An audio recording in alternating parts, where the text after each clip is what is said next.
Channeling your higher self. Today I'd like to share this audio from the teachings of Edgar Cayce. Let me ever be a channel of blessings, today, now, to those that I contact in every way. These words, which were once given by the famous psychic Edgar Cayce, are a lofty and inspirational ideal. They are words that any of us might hold in mind as a purpose in life, to be a channel through which good may flow to other people. But it's a challenging ideal. How many of us are ready to say this affirmation to ourselves and sincerely mean it? Who of us is truly prepared to be this kind of a channel in today's world? Perhaps it's surprising to hear the word channel used in this way. The popular phenomenon called channeling doesn't always seem to have quite the same meaning and purpose as Edgar Cayce proposed. What exactly is channeling, and how does it relate to the ideal of serving others? In recent years, channeling has become the hottest topic in New Age circles. Almost every bookstore selling materials about esoteric teachings has dozens of volumes of channeled information. Most seminars and conferences on metaphysical subjects at least mention the topic. People from all walks of life want to know more about this new method for receiving knowledge. A channeler claims to be an open, receptive instrument through which a higher intelligence can flow. Most channelers appear to go into a light, or even a deep trance state. Insights, creativity, and theories come through the channeler, answering almost every conceivable question. This information that comes through usually is expressed by automatic writing, or as a voice. Most often, the style of writing or the sound of the voice is distinctly different than what is normal for that person. But what is the source of this material? Where does it come from? That, of course, is the biggest question, and one that may not be easy to answer. Most channeled information claims to come from spiritual beings who do not live in the physical world. They may be souls who once lived here on earth, but having died, now exist in higher realms of consciousness. Or they may identify themselves as spiritual beings who have never been in human form. It is quite natural to ask, can we believe these claims? It's tempting to accept anything that claims to originate from the spiritual realm, and channeling seems to be such a new phenomenon, the cutting edge of spiritual studies, that it's easy to get on the bandwagon and look for a favorite channeler, maybe even try to start channeling some higher being for yourself. But is it actually new? Or is channeling simply another word for something that has been around for a long, long time? Isn't channeling really mediumship, now disguised with a new label? Mediumship has been around for centuries. Some of the most convincing evidence for life after death comes from factual material obtained through mediumistic channels. But there are also many warnings offered by those who have studied mediums. For example, not every soul that speaks through a medium is necessarily wise nor filled with the best of intentions. There are many stories of gullible people who innocently believed everything they heard through a favorite medium. And so, how do modern-day channelers respond to these words of caution? Many of them try to draw a sharp distinction between old-fashioned mediums and what happens in channeling. Many claim that mediums take the initiative and make the effort to contact the dead. In contrast, channelers are merely responding to the initiative of higher spiritual beings. Perhaps there is a difference, but the distinction is subtle, and we are still left to wonder, from where is the information coming, and how reliable is it? Some people point to Edgar Cayce as proof that channeled information can be depended upon. But was Edgar Cayce a channel in the modern sense of the word? His own psychic readings said no. In virtually all of these readings, it was Cayce's own higher self that was the basis of the information, not some other spiritual being. There were rare instances in which a non-physical being spoke through Cayce spontaneously in a reading and offered to become the permanent source of the readings. These overtures were rejected because the conscious man Edgar Cayce believed strongly that his own higher self should be the origin of the material. In those readings which he gave for more than 40 years, he was asked dozens of times about channeling information from outside sources. Many different people posed questions about subjects such as automatic writing and contact with spirit guides. Cayce's answers were consistent. He never doubted the possibility that such communications could be authentic. Sometimes the information could be very useful and was worth applying if it had strong possibilities of bearing good fruits. But his readings usually offered a warning, which essentially said this: It's easy to go astray and be misled when a mediumistic approach is used. Not everything that comes from non-physical realms is necessarily tuned in to the highest spiritual truth. And why even bother with such a method when a better one is possible? To go within yourself to the source of all knowledge. Channel your own higher self instead of channeling other beings. Surely your own higher self is every bit as insightful and wise as souls living in other spheres. For example, one man asked Edgar Cayce in his reading for advice about the information he was channeling through automatic writing. The man would periodically sit with a piece of paper on the table and a pen in hand. He would then get himself into a relaxed, receptive state until he began to feel an outside power take over control of his arm and hand. Messages would be written on the paper as he channeled information from a non-physical being. Cayce's reading offered these words, quote, "For this body, we would not give automatic writing as the channel. Rather the intuitional or the meditation than the writing, knowing what is being written if it's chosen to be inscribed in ink." Unquote. What did Cayce mean by this? He was suggesting an alternative technique which would allow the man to channel his own higher self. It involved tuning his conscious mind to the wiser mind of his higher self, and then, in this intuitive or inspired way, consciously deciding what to write on the paper. What could come through the man in this fashion was potentially every bit as truthful and as helpful as what came from the previous method. In fact, one of the most important promises made in all of Cayce's readings is that each one of us can tap the resources of the higher self. Every person can be a channel for this level of awareness. The process begins by understanding just what is the higher self. Then it involves following some direct and safe methods. Let's start by thinking about the nature of your own higher self. Exactly what is it? Do you imagine it to be your own authentic being which is slumbering within you? Your own true nature that needs to be awakened? This is an appealing picture, but actually it misses the point. It is really you, in your normal daily consciousness, that needs to wake up. It is your normal awareness that is dulled and often fails to see things clearly.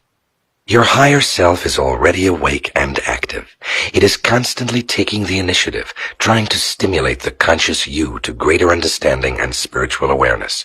So, the first step in defining the higher self is to clarify just which side of yourself it is that needs to be roused from slumbering. Second, let's consider what is the opposite of the higher self. Is it the lower self? A bad, despicable self? Some teachings have suggested so, but that was never the approach taken in the Cayce readings. Instead, we find the words personality self, the familiar identity that we usually feel. Your personality self is made up of many qualities and traits. Some are nice, and some not so nice.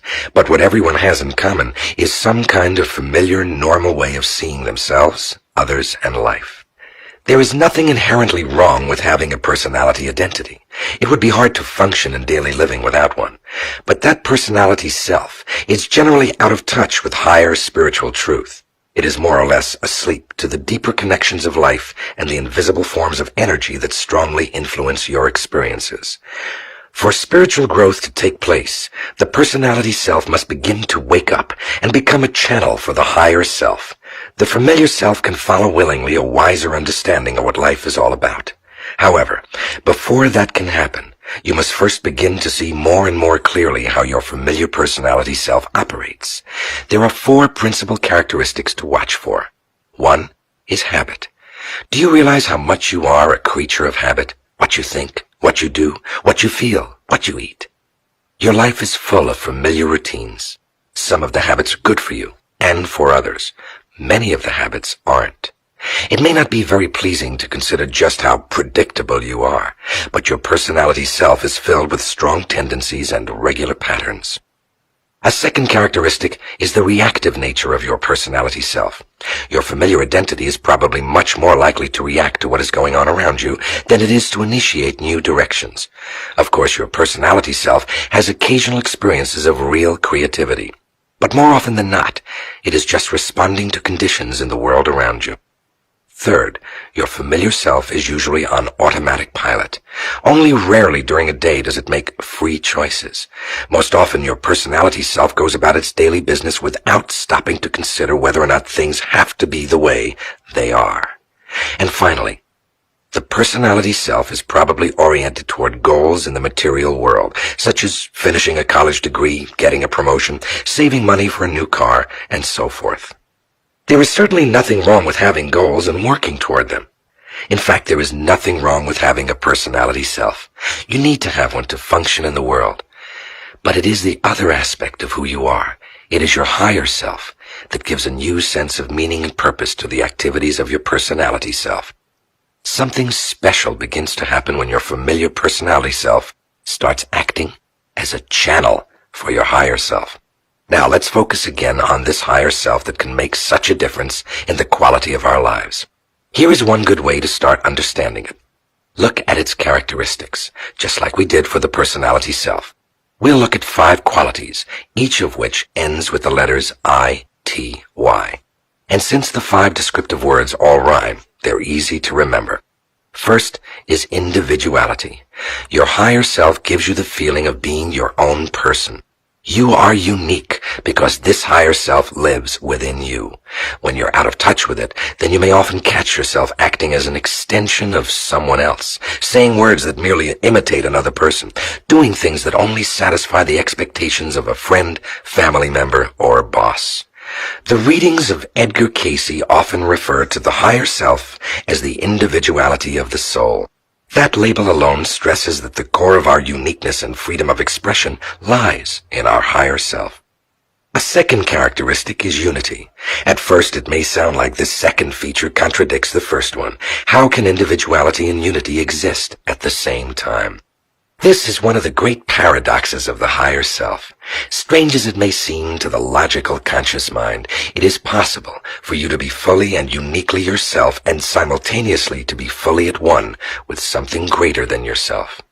One Edgar Cayce reading in describing the ultimate spiritual goal of the higher self described what it would feel like to channel your higher self. Quote, "To know yourself, to be yourself, yet also one with the whole of creation."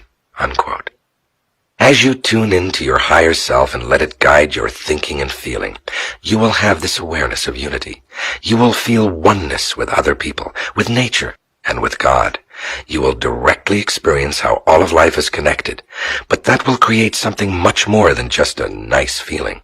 The results are something far more significant than merely an exhilarating high. Healing happens. Physical imbalances and even disease can be transformed. Emotional wounds and scars are healed. Dispiritedness and despair are changed into a real vitality and a joy for living. You are made whole in body, mind, and spirit as you channel your higher self. The definition of healing offered by the Edgar Cayce readings is identical to this second characteristic of the higher self. Healing is unity. It is the harmonious oneness of body, mind, and spirit. He might just as easily have said it this way: when you channel your higher self, then you are healed. A third characteristic is sensitivity. This is a capacity to perceive things that the familiar personality self doesn't notice. It may mean greater alertness to the physical world around you, but it also means intuitive, psychic abilities. In other words, your higher self is naturally psychic. It is sensitive to the invisible side of life, and it's always ready to help your personality self by drawing upon this kind of extrasensory perception of life. This characteristic is probably the one you most easily think of when you hear the word channeling. Whenever you or anyone else has a psychic experience, it is a form of channeling the higher self. Some people who are psychic are not ready to admit that they have a higher self, but according to Edgar Cayce's readings about how ESP works, it is the product of spiritual forces, whether we accept the idea or not. Another characteristic is creativity. Artistically creative people often say that they have the sense of being an instrument through which inspiration flows, be it musical creativity, painting, sculpture, or dance. But you do not have to be highly skilled in one of the fine arts in order to have this experience. Creativity can happen whenever you resist the impulse to do something in the old familiar routine and try a different method. In small but still very important ways, you begin to channel your higher self whenever you turn off the automatic pilot of personality, whenever you go against the grain of habit and use a fresh approach.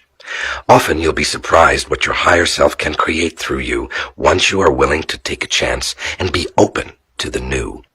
It may be something as mundane as a creative new way to deal with the troublesome person next door, or it could be a novel technique for selling a product through your job. These down-to-earth flashes of creativity are as much an experience of channeling your higher self as anything else. A fifth and final characteristic also rhymes with the others. It is activity.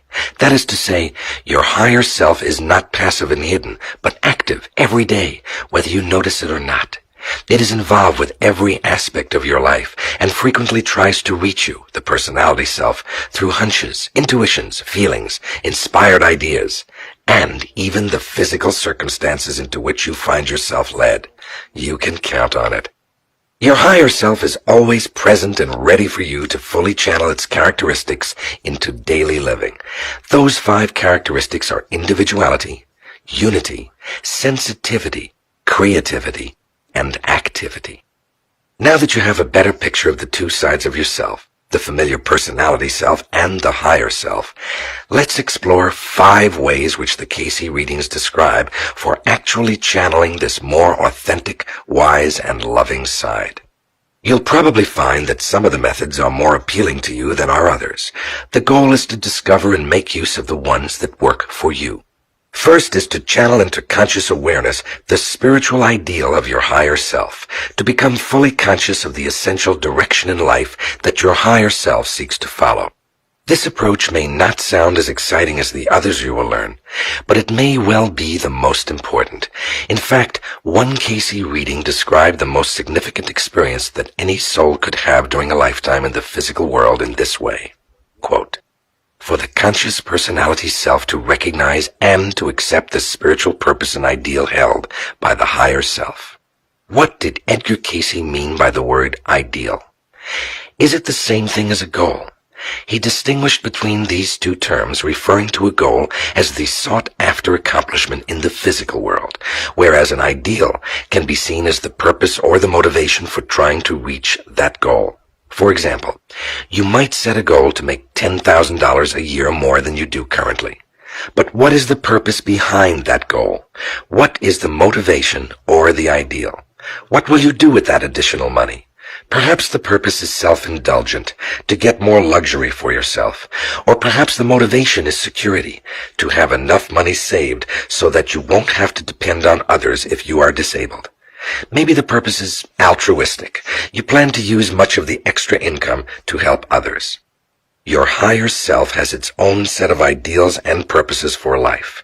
Sometimes the purposes and motivations that your personality self follows are the same ones, but often there is quite a difference. A first approach to channeling your higher self is to recognize its ideals. You start to do that by asking yourself questions like these. How does my higher self feel about life?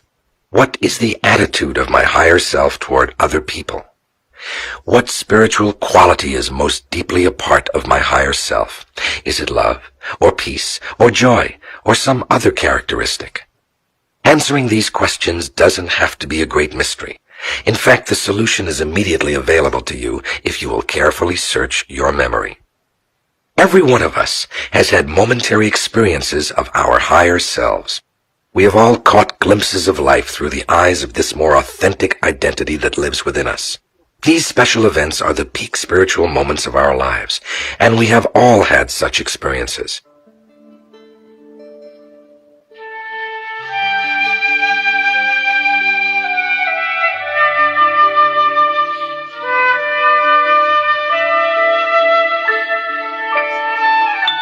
Take some time now to reclaim those important moments from the past.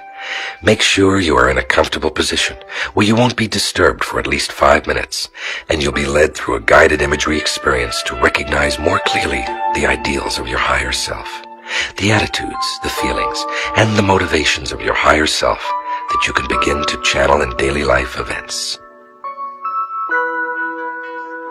Begin by closing your eyes and letting your body relax.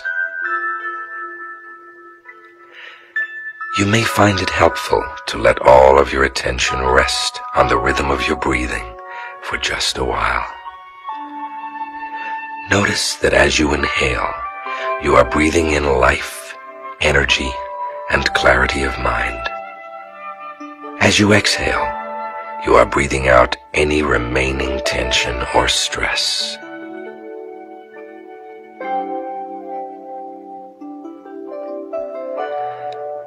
Now imagine that lying on a table in front of you is a huge leather-bound book. Engraved on its cover is your name.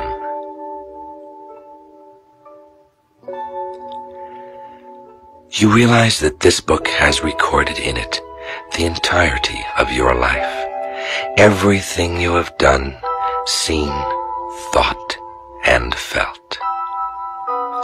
It is a perfect storehouse of all your experiences in this lifetime. Imagine now that you are opening the book.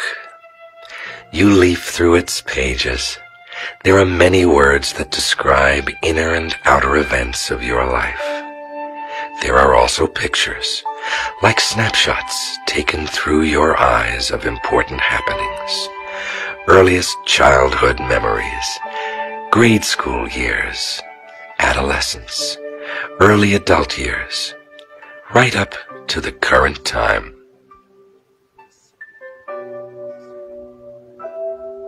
But as you leaf through the book, you notice that just a few of these memories are recorded on golden pages.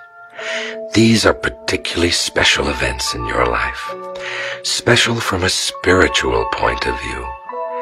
They are your peak spiritual experiences.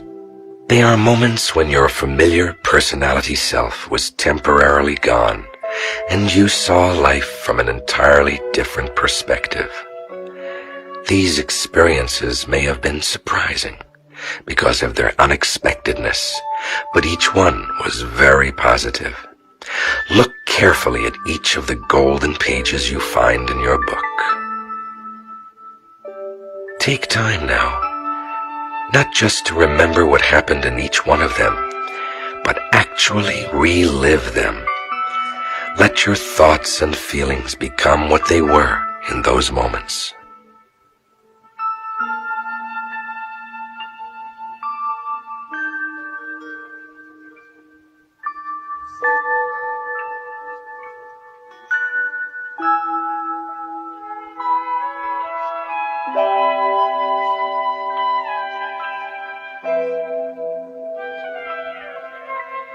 You are back in touch with your higher self. For a moment, once again, you have a glimpse of life, of yourself, and of other people through the eyes of your higher self. How does your higher self feel about life?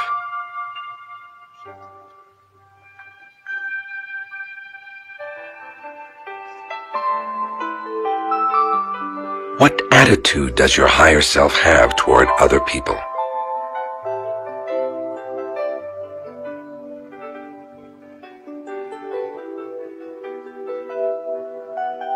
What spiritual quality is most deeply a part of your higher self?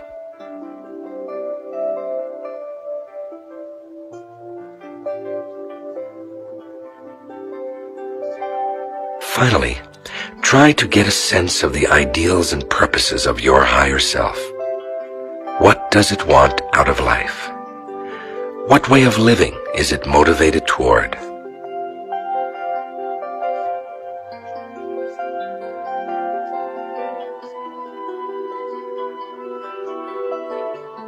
Now let your attention come back to your breathing. Just be aware of the flowing in and flowing out of your breath. Let that rhythm help you to bring your awareness back to your physical presence. Feel yourself coming back to your personality self.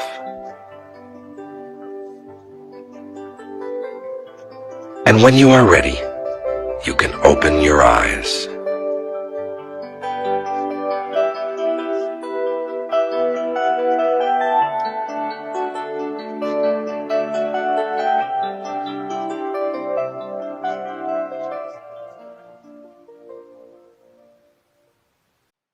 This guided imagery exploration was a start on channeling your higher self.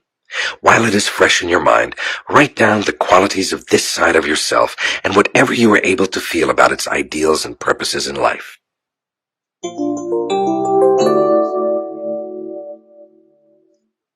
Let's look now at a second method to channel your own higher self. Perhaps the easiest and most frequent approach is through your dream life. On a regular basis, dreams serve as a pathway for the insights and the help offered by your higher self. What is it that creates a dream? What gives it a particular tone and appearance? The higher self is active in virtually every dream, acting behind the scenes like a choreographer or a stage director. Its knowledge shapes the storyline of the dream and selects the best symbolic images to convey the greatest meaning. Perhaps the only dreams for which it doesn't play such a role are infrequent but chaotic experiences produced by upsets in the body, such as a high fever or indigestion. We might even conclude that the higher self helps to shape frightening dreams, if they serve the purpose of helping us confront fears that lurk in the unconscious mind. The Edgar Cayce readings have much to offer on the subject of dreams. His inner psychic source interpreted a total of nearly 1,500 dreams for dozens of different people. In some of those dreams, he described how the higher self was directly expressive, those in which the dreamer had some kind of immediate contact with his or her more authentic spiritual identity. The same kind of dreams can happen for you. Occasionally in a dream, you may fully shed the familiar thoughts and feelings of your personality self and actually become your higher self. Such dreams, although they may happen only rarely, are sure to make a lasting impression. They are peak spiritual experiences, and usually they need no interpretation. Their meaning is the experience itself, the reminder of who you really are. More often, however, we act as channels for our higher selves in dreams as we encounter certain symbolic images which represent this deeper reality. In other words, particular symbols may tip you off to the fact that this dream is channeling higher levels from within you. The exact symbols will not be the same for all people, but they almost always have personal association with religion or spirituality. For example, a church or synagogue, a person of deep spiritual interests, a book of sacred writings. Another frequent way in which you can recognize the higher self expressing itself directly in a dream is the image of light. Since ancient times, light has been a symbol of spiritual wisdom and expanded awareness. Even the word enlightenment contains this root word and meaning. In your dreams, light may appear in a number of different ways which can alert you to this kind of channeling. It may be a bright star, or a halo, or an inexplicable light in the distance that seems to beckon to you. But what do you do with a dream which you suspect may come directly from your higher self? What if certain clues in one of your dreams suggest that you are channeling guidance? Should you follow the guidance? Can you reliably believe what this dream seems to be telling you? A way of evaluating the guidance is needed, a set of questions which you can ask yourself to determine whether or not it is a good idea to act on what you have received.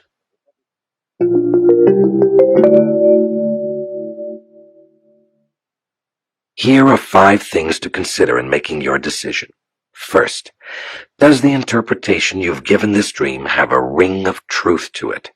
At an intuitive feeling level, do you get a strong sense that this guidance is from your higher self rather than just from the wishes and desires of your personality self? Second, does this guidance call you to the very best that you know how to do in life, not just something that you can rationalize as acceptable?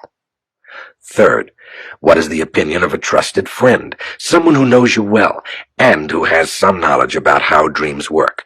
A second objective opinion can be very useful. Fourth, does the dream guidance stretch you to go beyond what is typical and routine for your life? In other words, your higher self is usually nudging you toward new challenges. It is expansive, and it tries to stretch you to discover that you are more than you thought. Does this dream fit that pattern? And finally, does the dream guidance suggest new things that you can do in your life? Authentic guidance from your higher self will be applicable. When your dreams serve as a channel for your higher self, they show you new approaches to living, which demonstrate qualities like greater creativity or sensitivity. Make use of these 5 questions as a method for evaluating the information, ideas, and insights that come to you. This approach for evaluation is very effective for dreams, but it works just as well for any form of channeling. Remember that not every dream will be a direct expression of your higher self, nor is every feeling, hunch, or unexpected thought. You need to have some way of consciously measuring what you get, and this is a good way to do it. So far, we've examined 2 of the 5 practical ways to channel your higher self. The first relates to ideals and purposes. The second involves special dreams. A third technique may sound too far-fetched at first, but it is something you can accomplish with practice and persistence. In a quiet and undisclosed way, you can give a psychic reading for someone else. This does not mean that you will hang out a sign announcing that you are in the profession of channeling psychic material. In fact, it is usually best that you remain silent about your source, unless you are specifically asked. Except on certain occasions, you won't reveal to the person the way that you got information about him or her. The point of such secrecy is simply to keep the focus on the helpful information you are able to channel, rather than to draw attention to yourself as someone remarkable. This is not merely a game to play with people out of curiosity. In fact, you'll probably be successful only if there is a genuine need on the part of the other person, and if you do it sincerely and with love. Edgar Cayce often told people that they could do the same kind of thing he did with his readings. They wouldn't necessarily lie on a couch and go into a sleep-like trance. Instead, they could find their own way to channel information from the higher self which would be useful to others. The same advice is still true for us today. Give this technique a try. Work on an experiment that will take 1 week. It begins by selecting someone in your life about whom you really care and would like to help. That assistance might be with a particular problem, or you might just want to help that person be happier. It may be a family member, a neighbor, or a friend, perhaps a colleague at work. That person may or may not be interested in spiritual or psychic matters. It's probably best that you don't even tell the person of this experiment. Make a commitment to yourself that you will pray for this person at least once each day. In your prayers, surround the person with your caring and with light. Silently affirm the good qualities that you can see in this individual. The Cayce readings stated time and again that there is real power in prayer. Just your prayers are a form of channeling your higher self, but they may also start to sensitize you to this person in new ways. In a manner that won't draw attention to what you are doing, begin to jot down notes about this person. When you are with the person, try to be more observant than you've ever been before. What do you see about this individual? What do you hear, especially when you listen to what is also being said behind the words? Sometimes psychic perception can come to you through a more alert use of your physical senses. The intuitive impressions piggyback on top of your careful seeing and hearing. In other words, you may find that you channel your higher self and its wisdom by making the very best possible use of what is available to your conscious physical self. As you are in the process of jotting down notes over a week, don't jump to any conclusions. At first, you are just an open, alert recipient of information.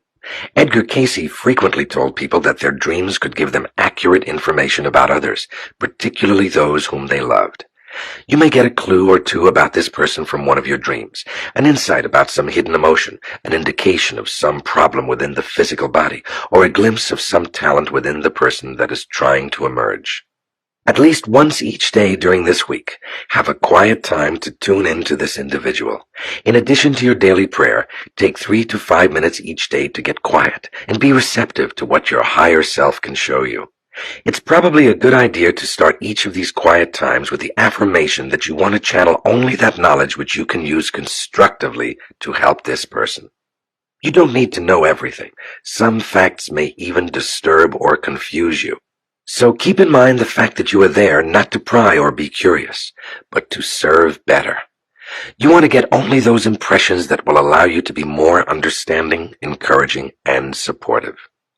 Let's try this exercise right now.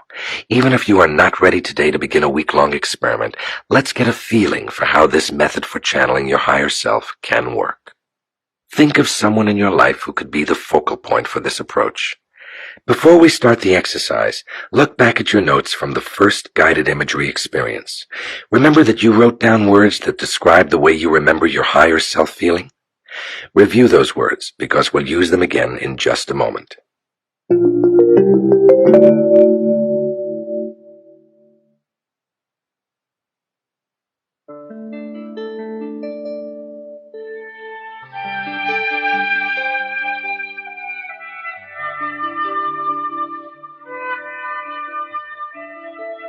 Now sit or lie comfortably so that you can really relax and yet stay alert.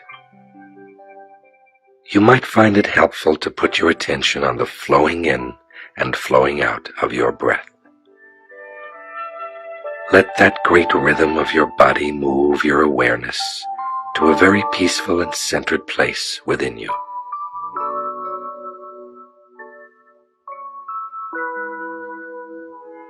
Call to your mind now some of the words that you chose earlier to describe the feelings of your higher self.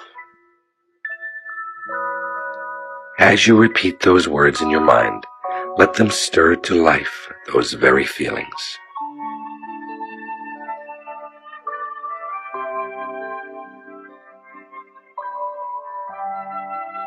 Now, in your imagination, see the face of the person whom you have chosen, someone you care about and would like to help more.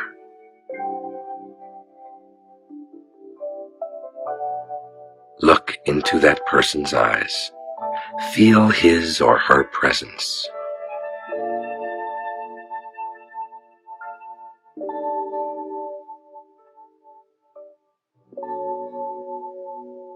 In whatever words or method seems best to you, send a prayer to that person. You need not send any thoughts about changing that person. Just accept him or accept her for the moment, and surround that individual with your love and support.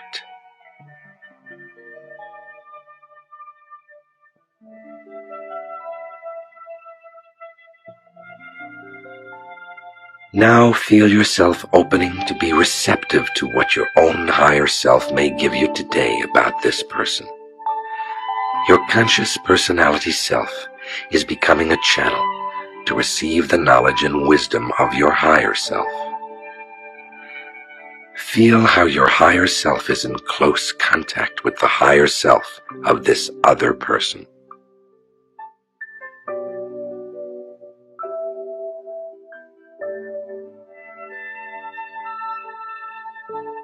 In your conscious mind, affirm your sincere desire to be a channel for good into this person's life.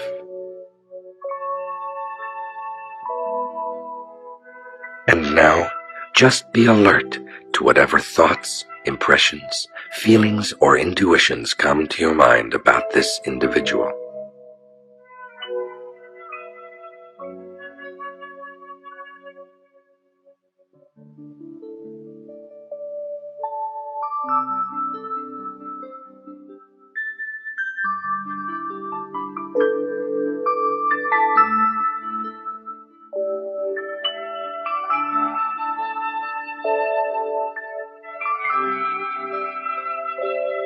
Holding in memory anything that has come to you, let your attention begin to come back to your normal waking awareness. Focus on your breathing to bring your attention back.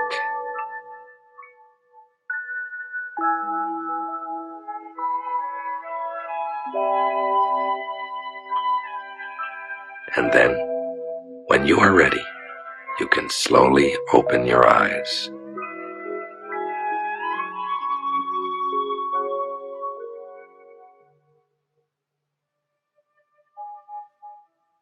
What did you receive?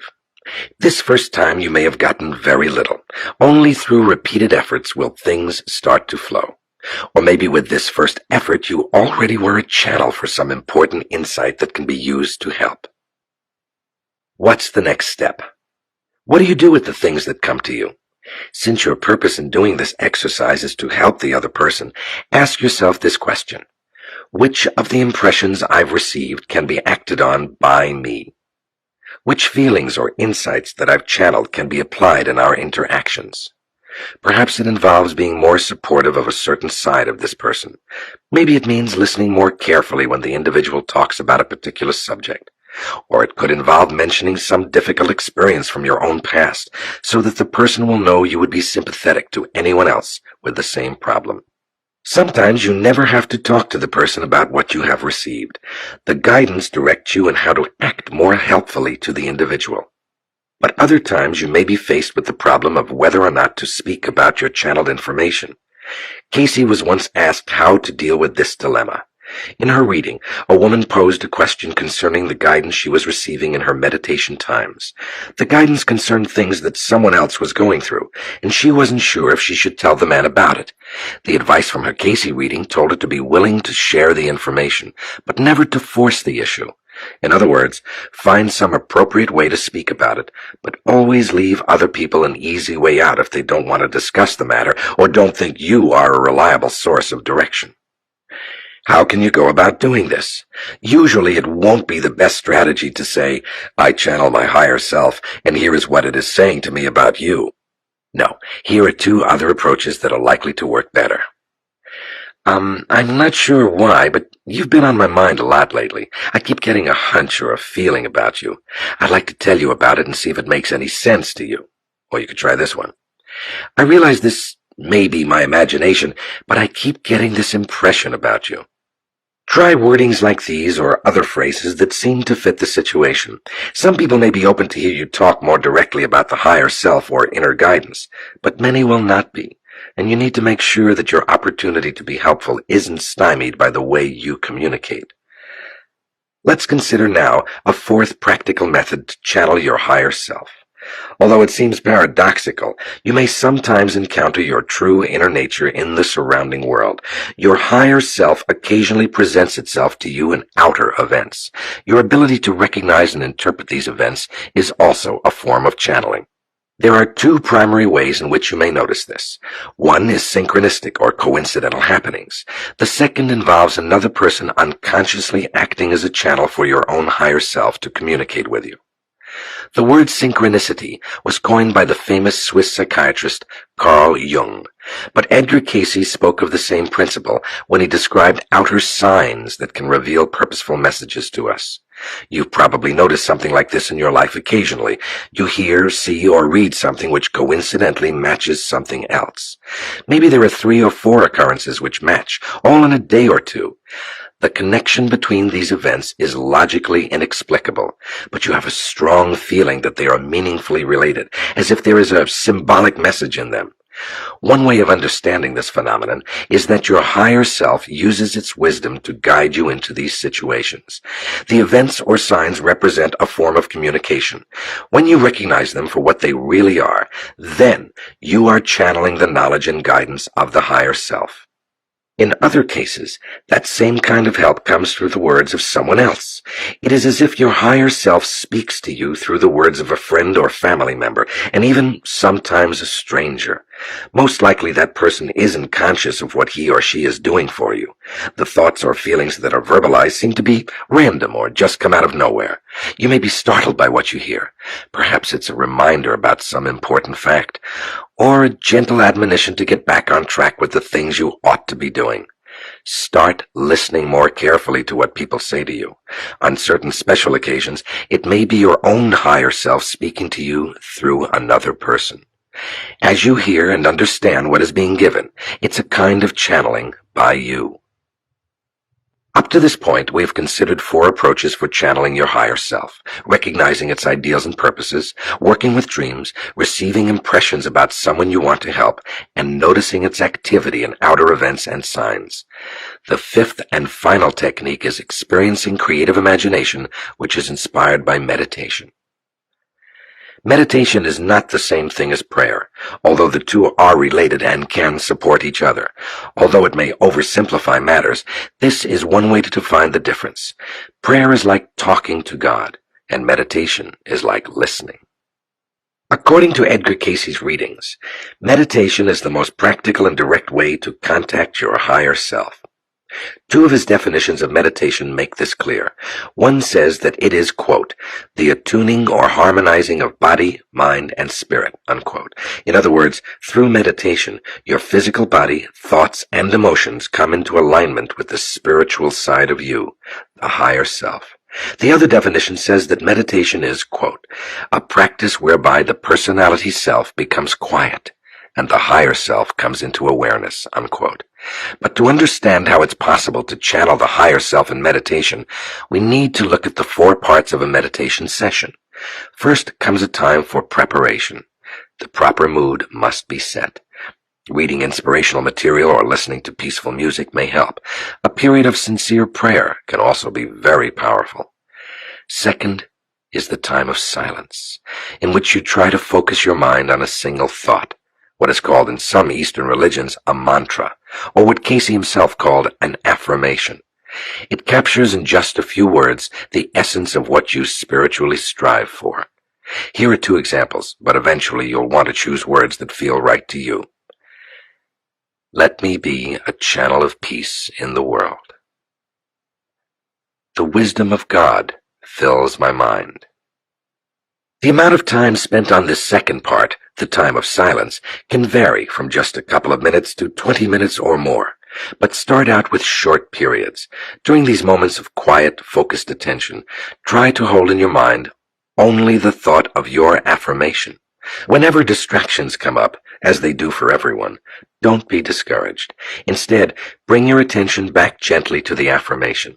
In addition to saying the words silently in your mind, it's very important to actually feel their meaning living in you. The third part of a meditation period is to pray for other people and for peace in the world. Take just a few moments to send out prayerful thoughts of healing to others and to the world. And then finally, your meditation session can end with a time for getting answers and guidance for yourself, to channel the wisdom and insight of your higher self. An especially effective way for many people to do this involves using creative imagination.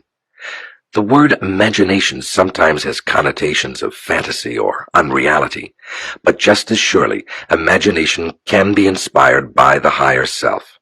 Creative imagery can be the vehicle through which the true inner self speaks to you, and to make this more likely, you can consciously offer an invitation. You can initiate an imaginative scene which requests the higher self to reveal its qualities. This is best done with a guided imagery experience designed to solicit inner wisdom concerning a specific problem or question. Let's conclude our exploration of channeling your higher self by trying an example of such an exercise. You may find that it is one of the most effective techniques for getting answers to challenging situations in life.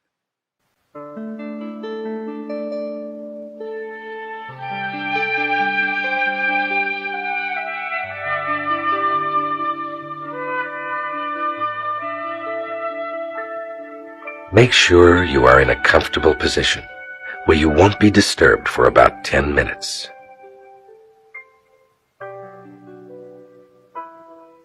Close your eyes, and as we have done before, let your attention move to your breathing.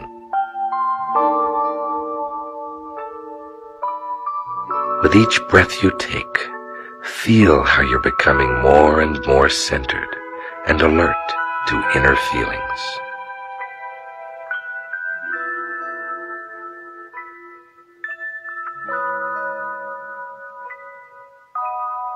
Each time you exhale, you are letting go of any remaining tension or stress.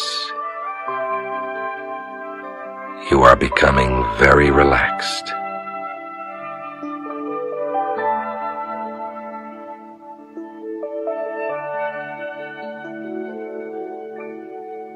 Now, imagine that you are sitting in a quiet, private place in your home.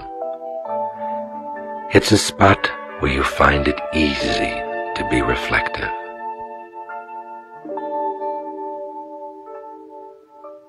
And as you sit here, you are thinking about all the things happening in your life.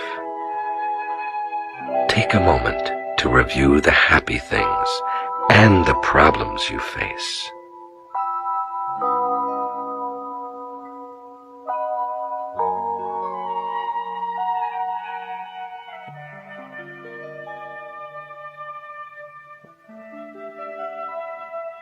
pick just one of the most challenging situations in your life, one for which you have a clear question about what to do next.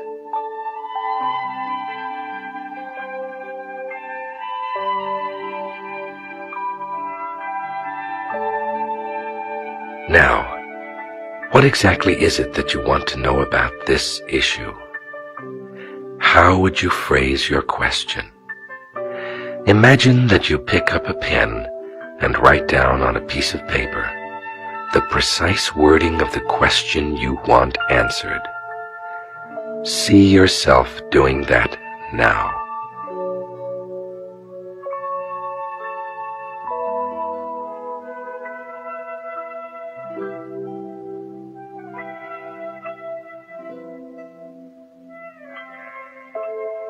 Then you fold the paper and place it in an envelope. The envelope goes in your pocket, and you get up to go outside.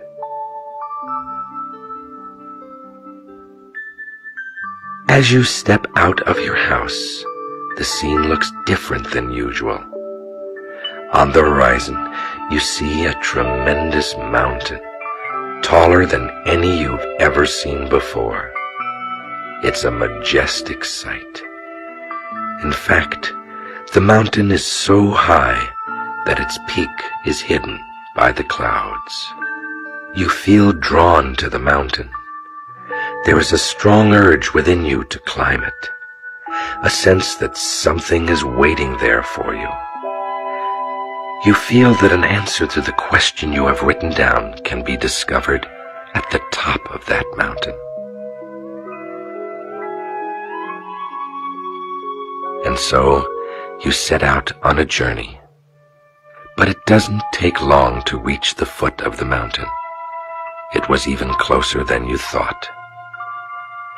Winding up the side of the mountain, you see a trail. And gathering up all of your energy, you begin what looks to be an arduous climb.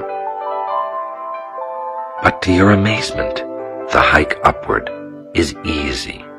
You have all the energy you need, and it becomes a joyous adventure.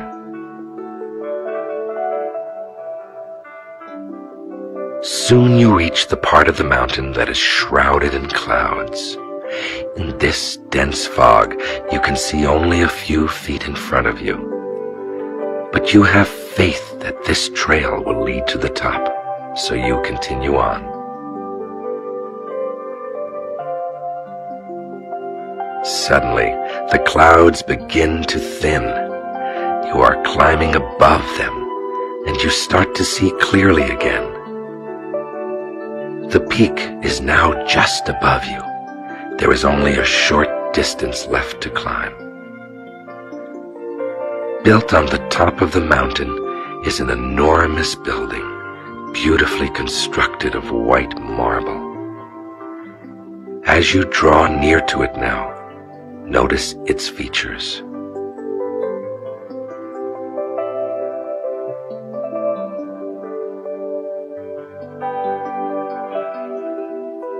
You see no other person outside, so you go into the building through its front door. Once you're inside, you see that this must be a place of great learning and knowledge. There is a vast library with many people involved in their studies.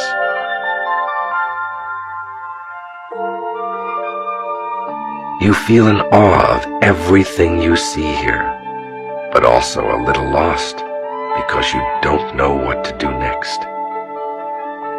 But then someone comes up to greet you warmly and to welcome you. It's someone you recognize, someone you think of as a person of great wisdom and compassion. Notice just who it is.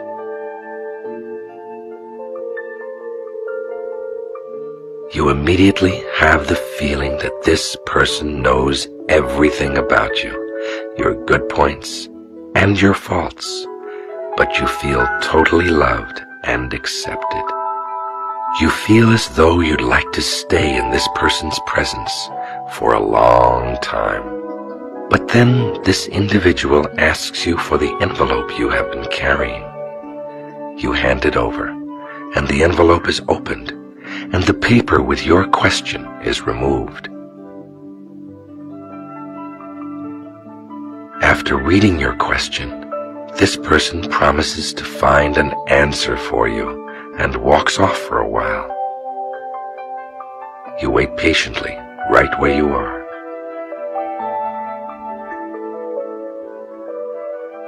Finally, the person returns, smiling. You know from that look that you are about to get an answer to your question.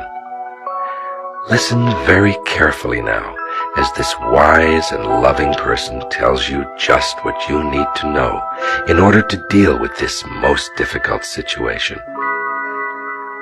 Some of the things you hear will merely remind you of things you already know, but other parts will reveal understanding and insight that hadn't occurred to you. Listen now.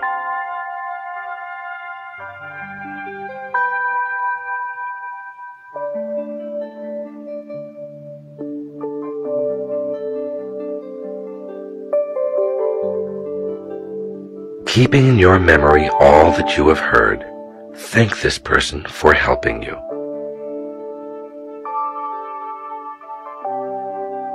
Now turn and leave the building and head back down the mountain. You feel full of hope about how you can start dealing with this challenge in your life.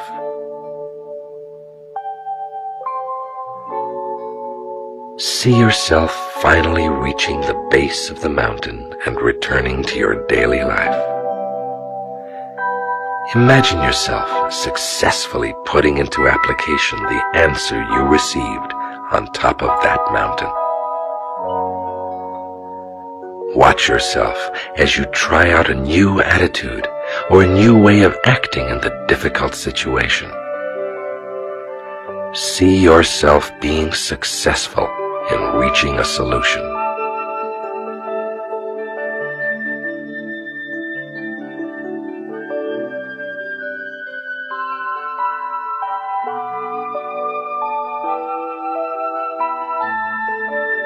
Now, let that scene begin to fade, and slowly bring your awareness back.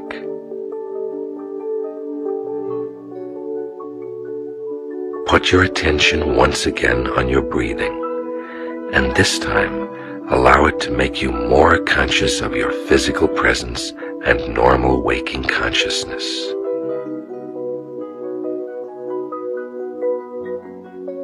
And when you feel ready, you can open your eyes.